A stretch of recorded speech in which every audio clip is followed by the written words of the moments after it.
100% urea app మీద ప్రతి చోట కంప్లైంట్స్ వస్తున్నాయి. ఎందుకంటే చాలా మంది రైతులకు స్మార్ట్ ఫోన్ లేదు. మళ్ళీ వీళ్ళు పోయి ఎవడో పురాన్ని పట్టుకోవాలి, లేదా ఏదో ఒక ఇంటర్నెట్ సెంటర్కి పోవాలి, అక్కడ పోయి స్లాట్ బుక్ చేసుకోవాలి. కాకపోతే యూరియా అనేది ఇమీడియట్గా అవసరం అవుతుంది. మనం వేస్తున్నాం, నాటేస్తున్నాం అంటే యూరియా కావాలనే ఫీలింగ్ ఉంటుంది. ఇక్కడ నాటి చూసుకోవాలన్నా యూరియాకి పోవాలన్నా అట్లా కుదరదు. కాబట్టి ఆ యాప్ అనేది ఇంకా కొంత కాలానికి వాడవచ్చు. ఇంకా అందరికి స్మార్ట్ ఫోన్లు వచ్చి కావాలంటే అందరు రైతులకు స్మార్ట్ ఫోన్లు ఇవ్వండి. మరి ఎట్లయితే రైతు బంధు ఇస్తుంది నిజం అంటున్నానా, లేదా కష్టమవుతుంది. అందరు రైతులకు స్మార్ట్ ఫోన్లు ఇచ్చి యాప్ పెట్టరు, ఎవడొద్దన్నాడు మేము. కానీ స్మార్ట్ ఫోన్ లేని రైతులకు మామూలుగా అసలు వేలిముద్రనే పడదు. రైతులకైనా పాపం కూలి చేసుకునే వాళ్ళకి, ఎందుకంటే ఇది పోతాయి గీతలు, వేలిముద్రనే పడదు. అట్లాంటిది మీరు యాప్ పెడతాం, యాప్లో మీరు ఇంగ్లీష్లో అన్ని టైప్ చేయండి. ఎన్నిసార్లు పోవాలన్నా ఎకరానికి ఒకటి ఎత్తారట మన బస్తా. అంటే 3 ఎకరాలు ఉన్న రైతు 3 సార్లు పోవాలి, పొలం ఇడిచి పెట్టుకోవాలి, పని ఇడిచి పెట్టుకోవాలి. కరెక్ట్ లేదు యాప్ మీద చాలా కంప్లైంట్స్ ఉన్నాయి. కాబట్టి యాప్ అనేటటువంటిది ఈ సీజన్కి ఈ టైంకి అయితే పనికిరాదు. రైతులకు స్మార్ట్ ఫోన్లు ఇచ్చి యాప్ పెట్టుకోవాలి Congress government. Thank you. Telangana ప్రాజెక్టులకు మరణ శాతం రాసింది కేసీఆర్. మొత్తం కూడా కేసీఆర్ చేయబట్టే ప్రాజెక్టు ముందు కూడా అస్తవ్యస్తం అయిపోయిందని రాసి మాట్లాడారు. ఒక పెద్ద నిర్ణయం, ఒక సెషన్ మొత్తం బహిష్కరించినటువంటి పెద్ద నిర్ణయం కేసీఆర్ గారు ప్రమేయం లేకుండా జరుగుతుంది కదా. లేదా మీరు ఇంకొక ఆరోపణ కూడా చేసింది, కుక్కలు ఉండే పరిస్థితి వచ్చిందండి. అంటే ఎవరెవరు ఉద్దేశించారు డైరెక్ట్ కేసీఆర్ గారిని. మీ పేరేంటి? అంటే రాంబాబు. రాంబాబు గారు, ఇప్పుడు మీరు బీఆర్ఎస్ పార్టీని బయట నుంచి ఎట్లా చూస్తారో నేను కూడా అట్లే చూస్తున్నాను. సో నిర్ణయం ఎవరు తీసుకున్నారో నాకు తెలియదు. నేనేమంటున్నా అంటే నిర్ణయం గుంటనక్క గారు తీసుకుని ఉంటే ఆయన పర్సనల్ బెనిఫిట్ కోసం ఆయన తీసుకున్నాడు. దానికోసం యావత్ తెలంగాణ సమాజాన్ని నష్టం చేసిండు. ఎన్ని గంటలు వాదన చేయొచ్చండి మీరు ఆలోచించండి. 5 to 7 days సెషన్ అంటే ఎన్ని గంటలు వాదన చేయొచ్చు ప్రజల పక్షాన? ఆ అవకాశాలు అన్నీ వదిలిపెట్టుకొని అన్ని బిల్లులు పాస్ అయ్యి మొన్ననే చెప్పిన, ఈయన డిప్యూటీ ఫ్లోర్ లీడర్ అంటే ఈయన అండర్స్టాండింగ్ పాలిటిక్స్ ఉంటుంది. ఆయన 100% రేవంత్ రెడ్డితో మ్యాచ్ ఫిక్సింగ్ పాలిటిక్సే ఉంటాయి.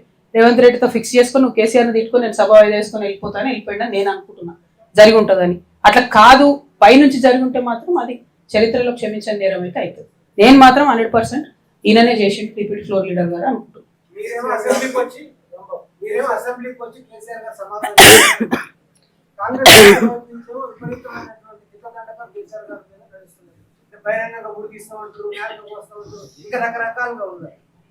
చూడండి రాంబాబు గారు, కేసీఆర్ గారిని కసబ్తో పోలిస్తే నేను ఒకదాన్నే రియాక్ట్ అయినా. బీఆర్ఎస్ పార్టీలో ఎవరైనా మాట్లాడారు ఇప్పటిదా? నేను ఇప్పుడు కూడా చెప్తున్నా మళ్ళా, కేసీఆర్ గారిని ఉరిదీయాలని రేవంత్ రెడ్డి గారు అంటే, రేవంత్ రెడ్డి గారు రైట్ నౌ కృష్ణా జలాల్లో చేస్తున్నటువంటి అన్యాయానికి రేవంత్ రెడ్డి గారిని 2 సార్లు ఉరిదీయాలి, ఒకసారి కాదు. ఎందుకంటే ఆయన అసలు మాట్లాడతలేడు కృష్ణా గురించి. పక్కనే కాంగ్రెస్ గవర్నమెంట్ కదా కర్ణాటకలో. నీకు ఆల్మట్టి హైట్ పెంచితే 100 TMCలు నీళ్ళు వాడు ఆపుకున్నకి ఏమొస్తుంది నా కృష్ణ? మనకు తుంగభద్రలు ఆపుకున్నకి ఏమొస్తుంది? ఆయన ఆ జిల్లా గురించి కూడా ఆలోచన చేస్తలేడు కదా. నేనేమంటున్నా, ఇప్పుడు ఒక నాయకుడిని క్రిటిసైజ్ చేయడం చాలా ఈజీ అబ్బా. కాకపోతే కేసీఆర్ గారి కాంట్రిబ్యూషన్ ఈ స్టేట్ తేవడంలో ఎంత ఉందనేది మనందరికీ తెలుసు. ఆయన లేకపోతే స్టేటే లేదు.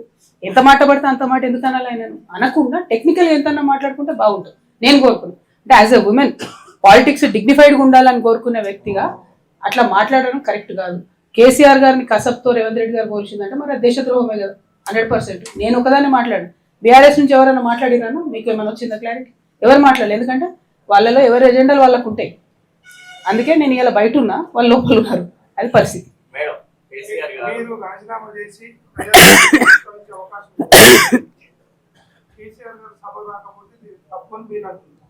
మీరు ప్రజలిచ్చిన పార్టీ ఇచ్చిన అవకాశం లేదు.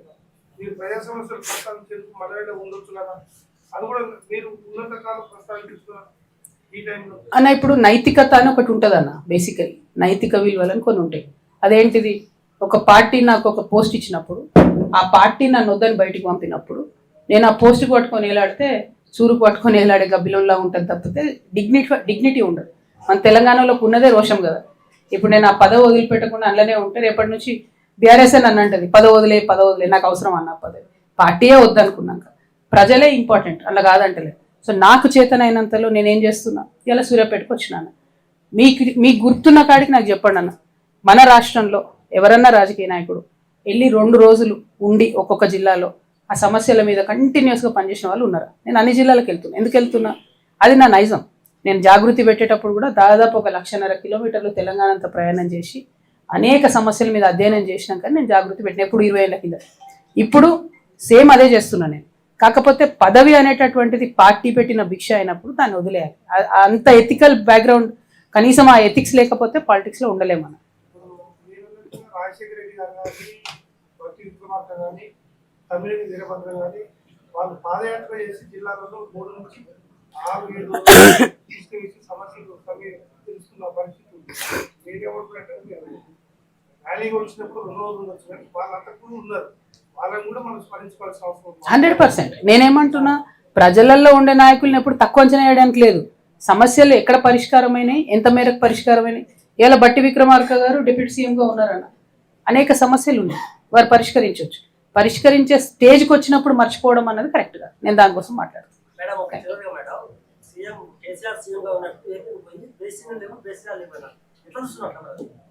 అన్న ఇప్పుడు నేనేమంటున్నా అంటే, ఇప్పుడు ఉన్న తక్షణ సమస్య ఏందన్నది ఆలోచిద్దామని. పాత నాయకులు చేసిన తప్పులు తోకుంటూ పోయినాం అనుకోండి, కొత్త నాయకత్వం ఏం చేస్తున్నట్టు, మరి ఇప్పుడున్న ముఖ్యమంత్రి గారు ఏం చేస్తున్నట్టు, మాలాంటి వాళ్ళం ఏం చేస్తున్నట్టు. మేమున్న ఇష్యూని అయితే రిపేర్ చేసుకోవాలి కదా. అప్పుడు జరిగిన అన్యాయం ఏంది అన్నది ఒకటి మాట్లాడుకుంటూనే దాన్ని ఎట్లా ఫిక్స్ చేయాలి అనే దాని మీద ఇంకెక్కువ ఫోకస్ చేయాలి. ఆ ప్రయత్నం నేను చేస్తున్నాయి. వాళ్ళంతకు మించి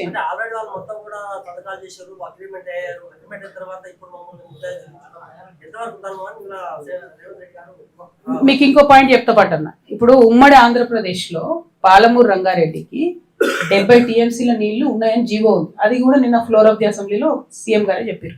ప్లస్ 70 ప్లస్ కొడంగల్ నారాయణపేట మక్తల్కి 7.5 TMC, అంటే ఆల్మోస్ట్ 77.5 TMC ఇప్పుడున్నటువంటి పాలమూరు రంగారెడ్డికి ఆల్రెడీ అలొకేటెడ్ అని జీవో ఉంది. ఇప్పుడు ముఖ్యమంత్రి ఏం చేసిండు, 45 TMCలకు సంతకం పెట్టవచ్చు ముఖ్యమంత్రి, ఇరిగేషన్ మంత్రి. మరి ఆల్రెడీ 75 TMCలకు 77.5 TMCలకు ఉన్నప్పుడు మీరు ఆ పేపర్ వాడుకోవచ్చు కదా. నిన్న ముఖ్యమంత్రి గారు ఏమంటారు, తెలంగాణ వచ్చిన 10 ఏళ్లలో చెరువులు ఎక్కువైనాయి, కుంటలు ఎక్కువైనాయి, మాకు లెక్కలు దొరుకుతలేవు, 30 ఏళ్ళ రికార్డులు దొరుకుతలేవు. 30 ఏళ్ళ రికార్డులు ఎందుకు, జీవోలు చేతులు ఉన్నాయి కదా. ఉమ్మడి ఆంధ్రప్రదేశ్లో వాళ్ళు ఇచ్చిన జీవోల చేతులు ఉన్నాయి కదా. అదే జీవో పెట్టుకొని నాకు పాలమూరు రంగారెడ్డికి 77.5 TMC కావాలని ఎందుకు కొట్లాడతలేరు, 45 TMCకి ఎందుకు సంతకం పెట్టుకొచ్చారు? అదే అన్యాయం కదా. నేను అనేది పోయిన సమస్యలు ఓకే, కేసీఆర్ ఏం చేసిరు, చంద్రబాబు ఏం చేసిరు, జగన్మోహన్ రెడ్డి ఏం చేసిరు పక్కన పెడదాం. ఇప్పుడు మీరేం చేస్తున్నారు? 77.5 TMCకి జీవోలు ఉండగా how did you sign for 45 TMC you tell me? ఈయనేం తప్పులు చేస్తలేదు కదా. నేను అదే అంటున్నాను, నిన్న బీఆర్ఎస్ హౌస్లో ఉండుంటే, ప్రతిపక్షం హౌస్లో ఉండుంటే ఇది కొట్లాడాలి. ఎందుకు మిస్ అయిన ఆపర్చునిటీ?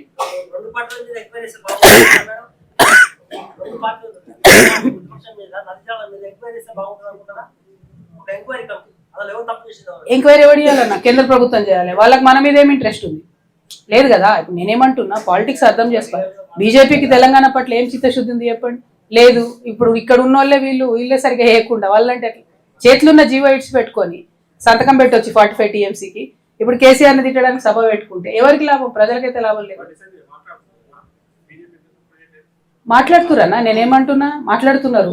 జీవోలు ఇస్తలేరు కదా, మాట్లాడుతురు అంతే. ఎగ్జాక్ట్లీ. బీసీ విషయంలో కూడా అంతే చేస్తున్నారు. మనందరం ధర్నా చేస్తే మనతో వచ్చి బీజేపీలు కూర్చొని ధర్నా చేస్తారు. ఏం లాభం? ఇచ్చేటోడే ధర్నా చేస్తే ఏం లాభం? ఇచ్చేటోడు మాట్లాడితే ఏం లాభం? 42% ఇవ్వాల్సిందే బీజేపీ. వచ్చి మన పక్కన కూర్చొని ధర్నా చేస్తే మనం బీజేపీ వాళ్ళు మంచి వాళ్ళు మనతో ధర్నా చేసిరు అనుకుంటుంది. ఇవ్వాల్సినోడు మాట్లాడద్దు, ఇవ్వాల్సినోడు ఇవ్వాలి. మనలాంటి వాళ్ళు మాట్లాడాలి. ప్రతిపక్షంలో ఉన్నాం కాబట్టి, పదవులు లేవు కాబట్టి మనం మాట్లాడాలి ప్రజల పక్షాలు.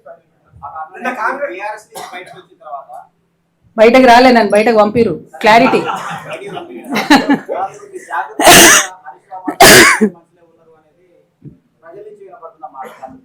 మా జాగృతిలో చాలా కష్టపడాలి. అసొంటి వాళ్ళు ఎవరు ఉండదు, చాలా కష్టం ఉంటుంది మాతో, పొద్దంతా పనే ఉంటుంది.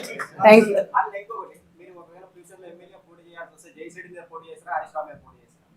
ఏ నుంచి ఏమంటావు చెప్పు.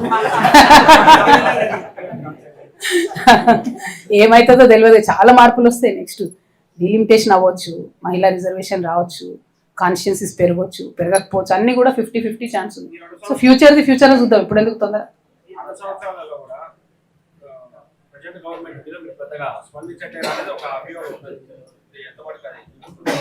ఎప్పుడు 2 సంవత్సరాలు? అవును, నేను బీఆర్ఎస్ లో ఉన్నా కదా. బీఆర్ఎస్ ఉన్నప్పుడు నేనే మాట్లాడు, అక్కడ నా వాయిస్ ఏడు ఉండే. బీఆర్ఎస్ నుంచి ఎప్పుడైతే నేను మొన్న చెప్పినా కదా, వెక్క మాట చెప్తా. మంచి క్వశ్చన్ అడిగింది. నేను బీఆర్ఎస్ లో 9.5 సంవత్సరాలు కాదు, 20 ఏళ్ళకెళ్ళి భాగస్వామ్యం. విను బ్రదర్, అరే విను, తొందర 20 ఏళ్ళ నుంచి భాగస్వామ్యం. నేను తెలంగాణ జాగృతి 2006లో పెడితే 2014లో నేను బీఆర్ఎస్ లో చేశాను. రైట్, ఇండిపెండెంట్గా ఉన్నప్పుడు కూడా కేసీఆర్ గారి డైరెక్షన్లో ఉద్యమం చేసినాం మేమందరం. రైట్. సో ఆనాడు ఉద్యమంలో ఉండేటటువంటి భాగస్వామ్యం కూడా మాకు ఉంటుంది. ఎప్పుడైతే ప్రభుత్వం వచ్చిందో, ప్రభుత్వం వచ్చినప్పటి నుంచి కేవలం నిజామాబాద్కి నన్ను రిస్ట్రిక్ట్ చేసిరో నేను పదే చెప్పిన. ఆ తర్వాత కూడా ఎక్కడైతే రైతులకు బేడీలు వేసిరో, ఎప్పుడైతే అమరవీరులకు చేయాల్సినంత చేయలేదో, ఎక్కడైతే ఉద్యమకారులకు చేయాల్సినంత చేయలేదో, నేను జాగృతి జనం బాట పెట్టి బయటకు వచ్చిన రోజు ప్రత్యక్షంగా క్షమాపణ చెప్పి మరీ వచ్చు. ఎందుకంటే ఆ పాపంలో నాకు భాగస్వామ్యం ఉంటుంది. ఇవాళ సంతకాలు పెట్టినా పెట్టకున్నా చేసినా చేయకుండా నేను ఆ పార్టీలో ఉన్నా కాబట్టి ఆ టైంలో తీసుకున్న డెసిషన్స్లో ఏదో అంటారు కదా తిలా పాపం తలా పిడికెడనా, అట్లా డెఫినెట్గా ఒక పక్షాన నిలబడి పనిచేసినప్పుడు గుడ్ డెసిషన్ అయినా బ్యాడ్ డెసిషన్ అయినా అలా ఉంటుంది భాగస్వామ్యం. ఇప్పుడు నేను అది చెరిపేస్తే చెడిపోతుందని చరిత్ర. పాయింట్ ఏంటంటే మనిషి అంటోడు చేసిన తప్పులు తెలుసుకొని ముందుకెళ్ళి క్షమాపణలు కోరి పని చేయాలి కన్స్ట్రక్టివ్. ఆ పని నేను చేసే ప్రయత్నం చేస్తున్నా.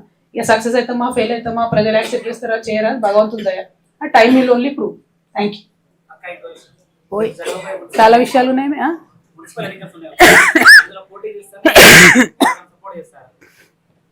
చూద్దాం. మా వాళ్ళు అయితే చాలా మంది ఉత్సాహంగా ఉన్నారు. మరి ఇంకా డెసిషన్ అయితే తీసుకోలేదు.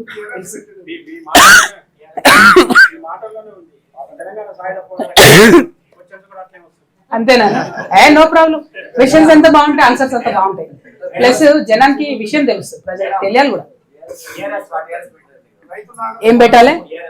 టిఆర్ఎస్ అని పెట్టాను నీ పేరు. రైతు నాగల్ సింబల్ పెట్టాలా? సూర్యాపేటలో మస్తు ఐడియాలు వస్తున్నాయి. Thank you. ప్రెస్ మిత్రులు అట్లే కూర్చోండి యథాతథంగా, నేను సపరేట్ గా మాట్లాడతా. మిగతా వాళ్ళు బయటకు వెళ్ళాలి జాగృతి కార్యకర్తలు. ఈ ప్రెస్ మీట్ ముగిస్తున్నాం. Thank you. జై తెలంగాణ.